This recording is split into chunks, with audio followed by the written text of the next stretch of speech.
کی ہے جس نے تیرے سر پہ یہ سرتاج رکھا ہے، اور تو اس ماں کو ہی بھول گئی ہے۔ اور شکوہ بہو سے نہیں، شکوہ اس بیٹے سے ہے، بیٹے سے ہے جو علیحدہ بھی ہونے لگا تھا تو اماں سے علیحدہ ہو گیا ہے، جس نے سوچا ہی نہیں کہ ماں کے ہاتھ اٹھ جائیں تو عرش کا مالک کہتا ہے فرشتوں سے کہ پیچھے ہٹ جاؤ، ماں اور باپ اولاد کے لیے جو مانگے گے میں فوراً عطا کروں گا، تجھے پتہ ہی نہیں۔ اور ادھر رسول پاک کا کیا حال ہے، کہتے ہیں وہ تیرے رشتہ دار ہیں، تیرے بہن بھائی ہیں، تو جا میں تجھے دروازے پہ چھوڑ آؤں گا، تو مل ان سے، میں نہیں ملتا، میں صاحب ہوتا ہوں، میرا ان سے کیا لینا دینا۔ حضرت خدیجہ کے بھائی نہیں تھے، نبی پاک صلی اللہ علیہ وسلم کے سسر حیات نہیں تھے، دو بیٹے تھے حضرت خدیجہ کے، اور وہ دونوں بیٹے پچھلے خامن سے تھے۔ ذرا عقل کی کسوٹی پر تولیے گا کہ کسی بی بی کے بیٹے ہوں اور پچھلے خامن سے ہوں، اس آدمی کا رویہ کس طرح کا ہوتا ہے، لیکن میرے رسول پاک کا رویہ اس طرح کا تھا۔ میں آپ کو سیرت کی کتابوں سے امام حلبی نے، کستلانی نے، صاحب فتح الباری نے لکھا ہے، رسول کائنات سید عالم صلی اللہ علیہ وسلم سوئے ہوتے تھے، اور جاگو اور سنو، اللہ کرے حضرت خدیجہ کا میرے نبی سے رشتہ اور میرے نبی کا حضرت خدیجہ کا رشتہ ہماری سمجھ میں آ گیا تو سمجھ لو ہمارے گھر جنت بن جائیں گے، روشنی پھیل جائے گی، سمجھو اور سیکھو۔ حضرت عائشہ صدیقہ فرماتی ہیں نبی پاک سو جاتے تھے نا دوپہر کو تو کہتی تھی مولا علی سے لے کر ابو بکر صدیق تک کسی کی طاقت نہیں ہوتی تھی حضور کو آ کے بیدار کرے، سوء ادب سمجھا جاتا تھا۔ اور میں ایک جملہ آگے بڑھا کے کہوں گا، میں کہوں گا اماں جی آپ تو مولا علی سے لے کر ابو بکر صدیق تک فرماتی ہیں نا، ہمارا تو عقیدہ یہ ہے کہ مصطفیٰ سو جائے تو جبریل بھی نہیں جگا سکتے، وہ بھی نہیں آ سکتے، وہ بھی ہاتھ باندھے کھڑے ہیں کہ مولا کیسے جگاؤں، حضرت جبریل بھی نہیں جگا سکتے۔ لیکن حضرت عائشہ صدیقہ فرماتی ہیں میں تھی مدینے میں، گیا حضرت خدیجہ کے وصال، میں مدینے میں حضور کے گھر میں تھی، نبی پاک میرے گھر میں موجود تھے اور سید عالم سوئے ہوئے تھے۔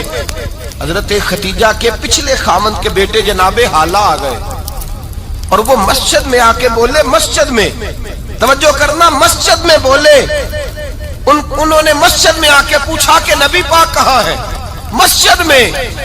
تو جناب عائشہ صدیقہ فرماتی ہیں حضور سوتے ہوئے بیدار ہو گئے، حضور طامت سمیٹی، فوراً سر کے اوپر کپڑا رکھا، میں نے کہا حضور کہاں جا رہے ہیں، فرماتی ہیں میں نے ایک دفعہ پوچھا تو حضور نے 3 دفعہ فرمایا میرا حالہ آ گیا ہے، میرا حالہ آ گیا ہے، میرا حالہ آ گیا ہے، خدیجہ کا بیٹا آ گیا ہے۔ میرے رسول پاک صلی اللہ علیہ وسلم نے بی بی کے رشتوں کا جو تقدس بیان کیا اس کو سمجھیے، فرمایا حالہ آیا ہے، بیدار ہو کے خود تشریف لے گئے۔ اور یہ تو حالہ تھے نا، بڑے بیٹے حضرت خدیجہ کے سب سے، ان کا نام ہند تھا، اور حضرت ہند سے کو بندہ تعارف پوچھتا نا، نبی پاک کا جو حلیہ ملتا ہے نا کتابوں میں، سیرت کی کتابوں میں، حضور کا مکھڑا کیسا تھا، مکھ چند بدر شاشانی ہے، متھے چمک دی لاٹ نورانی ہے، کالی زلف تیاک مستانی ہے، مخمور اکھی ہیں مد بریاں۔ یہ جو حضور کا حلیہ ملتا ہے نا یہ حضرت ہند کا بیان کیا ہوا ہے۔ وہ بیان کیا کرتے تھے کہ نبی پاک کی آنکھیں کیسی تھی، حضور کے جلوے کیسے تھے، وہ بیان حضرت خدیجہ کے بیٹے ہیں۔ کوئی ان سے پوچھتا کہ بڑے راضی رہتے ہو ہند، بڑے راضی رہتے ہو، تو حضرت ہند کیسے راضی کیسے نہ رہوں، راضی کیسے نہ رہوں، میرے بھائی کا نام علی المرتضیٰ ہے، بہن کا نام فاطمہ الزہرا ہے، ماں کا نام خدیجہ الکبریٰ ہے، اور باپ کا نام محمد مصطفیٰ ہے، میں راضی کیسے نہ رہوں۔ حضرت خدیجہ الکبریٰ کے رشتوں کے ساتھ رسول اللہ کا پیار، ان کے رشتے۔ کنز المال میں حضرت عائشہ صدیقہ کی حدیث ہے، جناب عائشہ فرماتی ہیں دوپہر کو حضور آرام کرتے تو کوئی آیا نہیں کرتا تھا، ایک دن ایک بوڑھی آ گئی دروازے پہ، اس نے چھڑی پکڑی ہوئی، کہتے ہیں وہ اندر آئی تو نبی پاک بڑی تیزی کے ساتھ اٹھے، حضور سید عالم نے قریب بٹھایا، دیر تک حضور باتیں کرتے رہے، دیر تک گفتگو ہوتی رہی۔ فرماتے ہیں حضور نے اسے کوئی اضافی وقت دیا، عام صحابہ اس وقت آتے نہیں تھے، حضور کے آرام کا وقت تھا، اضافی وقت دیا نبی پاک نے۔ اور فرماتے ہیں جب وہ جانے لگی تو نبی پاک نے تحفے بھی عطا فرمائے، اور پھر ایک غلام سے، حضرت بلال سے یا کسی غلام سے فرمایا کہ ساتھ جاؤ اور گھر چھوڑ کر کے آؤ۔ نبی پاک صلی اللہ علیہ وسلم نے اعزاز دیا۔ حضرت عائشہ صدیقہ فرماتی ہیں دیر تک ملاقات بھی، تحفے بھی، انفرادی ملاقات۔ بعد میں نبی پاک صلی اللہ علیہ وسلم لیٹ گئے، میرے دل کے اندر خیال آیا کہ حضور جائیں گے اور جب رات کو واپس آئیں گے تو پھر میں پوچھوں گی کہ حضور یہ بی بی کون ہے؟ حضور اب آرام کر رہے ہیں. فرماتی ہیں میرا خیال تھا کہ یہ سوال شام تک میرے ذہن میں رہے گا کہ یہ کون ہے. آپ نے بڑا اعزاز دیا، دروازے تک چھوڑنے گئے. حضرت عائشہ صدیقہ فرماتی ہیں میں سوچ رہی تھی آرام کر رہے ہیں، اور میں نے جیسے ہی نگاہ ڈالی تو حضور تو گہری سوچ میں گم ہے. نبی پاک سوچوں میں گم ہے اور بے آنکھیں کھلی ہوئی. فرماتی ہے میں قریب جا کے بیٹھی، قدموں پہ ہاتھ رکھا، میں نے کہا محبوبہ یہ بی بی کون تھی؟